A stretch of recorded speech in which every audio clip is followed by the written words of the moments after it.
SBA Publications.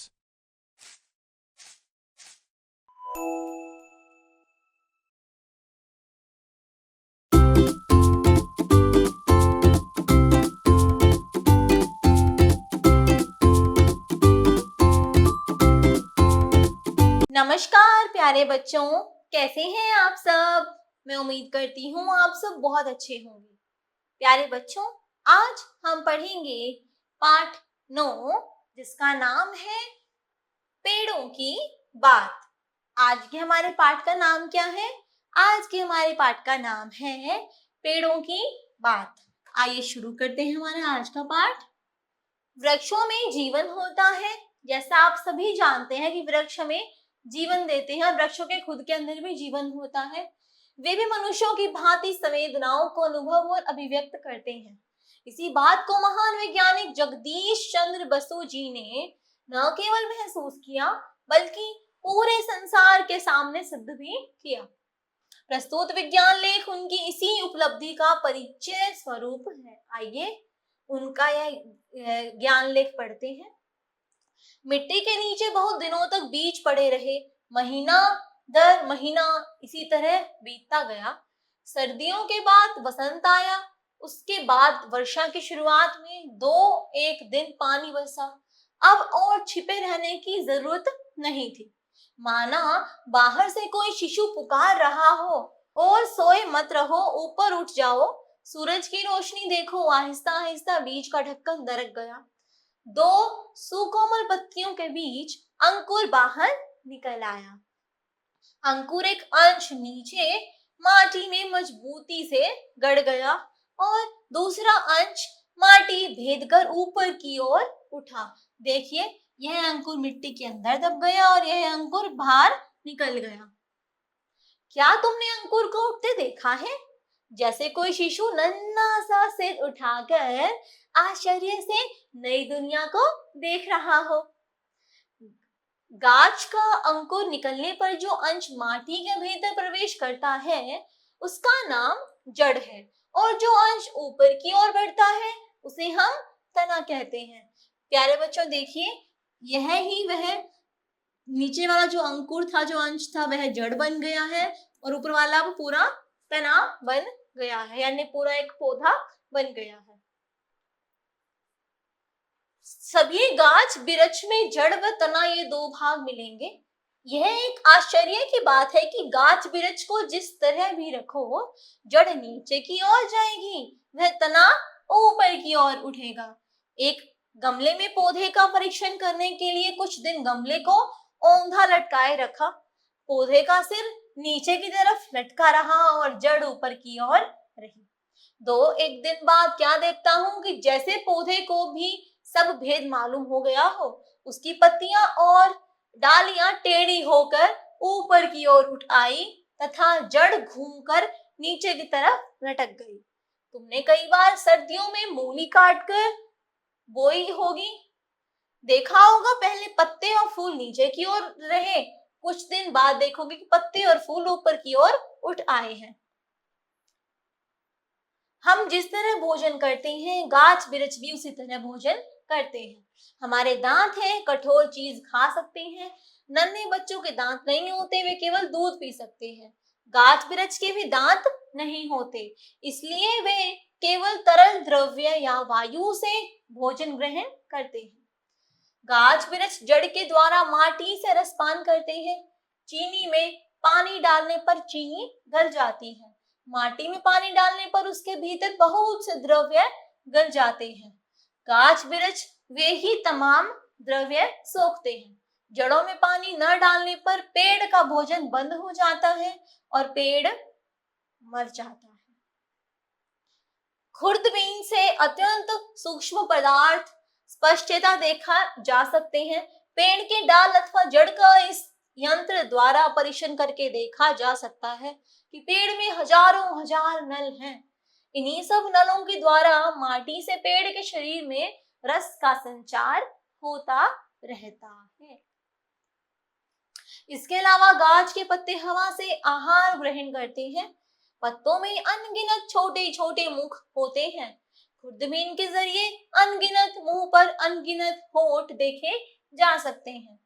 जब आहार करने की जरूरत ना हो तब दोनों होंठ बंद हो जाते हैं। जब हम श्वास लेते हैं तथा उसे बाहर निकालते हैं तो एक प्रकार की विषाक्त वायु बाहर निकलती है, उसे अंगारक वायु कहते हैं।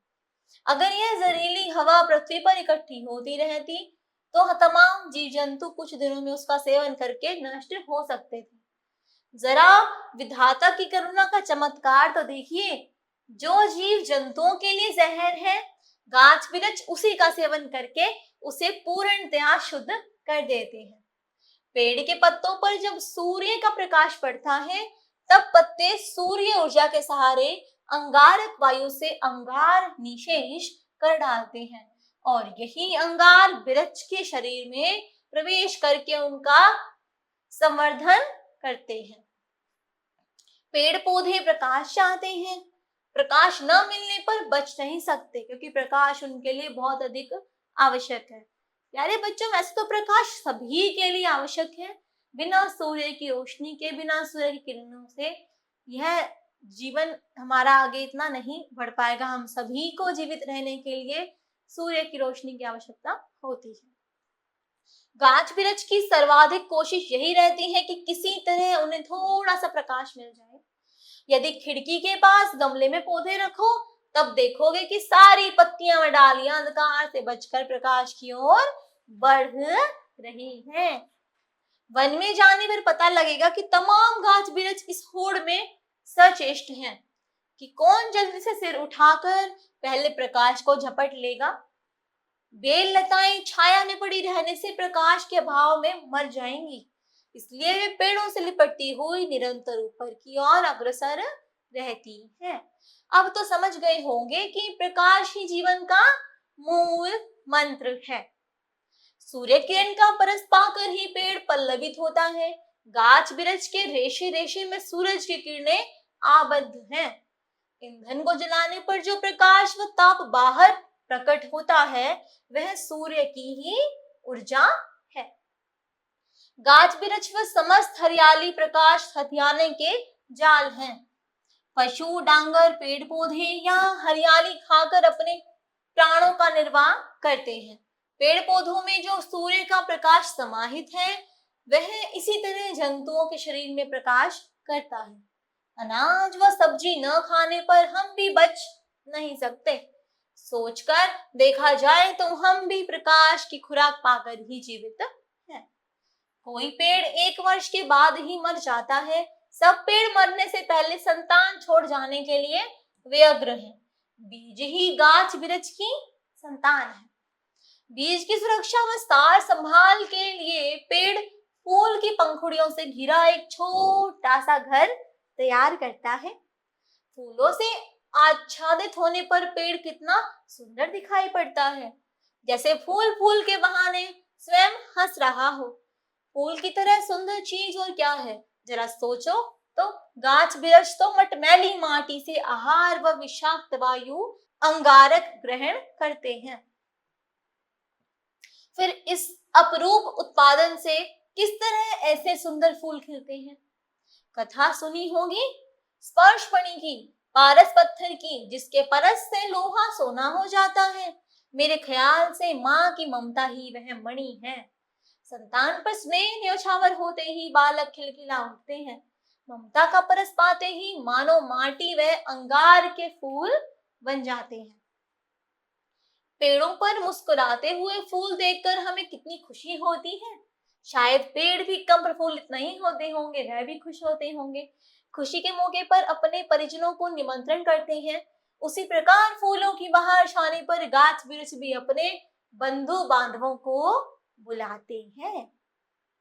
स्नेह की वाणी में पुकार सकते हैं, कहाँ हो मेरे बंधु मेरे बांधव, आज मेरे घर आओ। यदि रास्ता भटक जाओ, कहीं घर पहचान नहीं पाओ तो इसलिए रंग बिरंगे फूलों के निशान लगा रखे हैं।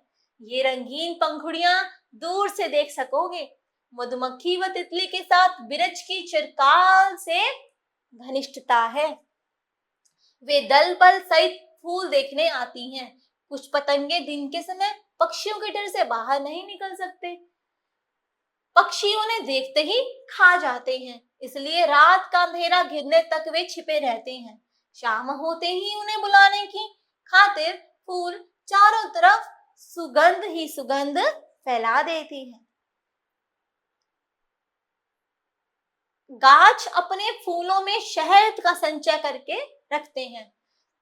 मधुमक्खी व तितली बड़े चाव से मधुपान करती हैं।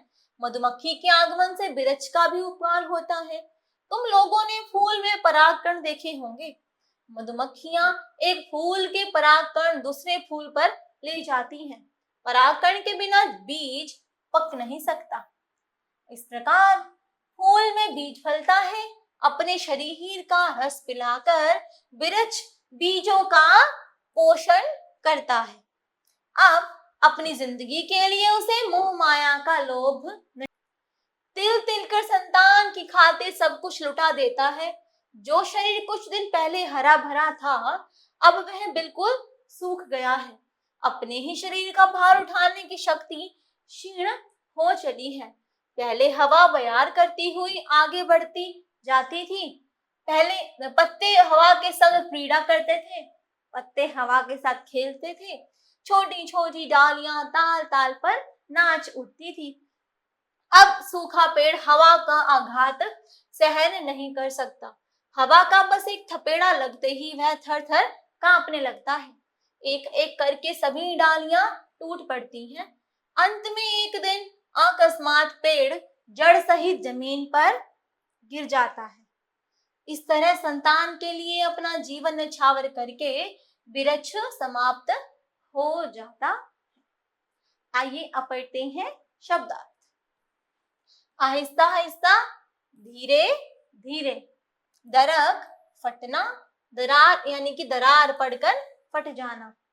गाछ पेड़, वृक्ष वृक्ष, परीक्षण देखरेख, औंधा उल्टा, भेद अंतर, माटी मिट्टी, खुर्दमीन सूक्ष्मदर्शी, संचार बहना, आहार भोजन, विषाक्त जहरीली, अंगारक गर्म, करुणा दया, निशेष बचा रह जाना, संवर्धन बला, परस स्पर्श, पल्लवित पत्ते निकलना, आबद्ध बंधा हुआ, व्यग्र बेचैन, आच्छादित ढका हुआ, अपरूप बदसूरत, अग्रसर आगे की ओर, चिरकाल बहुत लंबे समय तक, घनिष्ठता गहरी दोस्ती, संचय एकत्रित,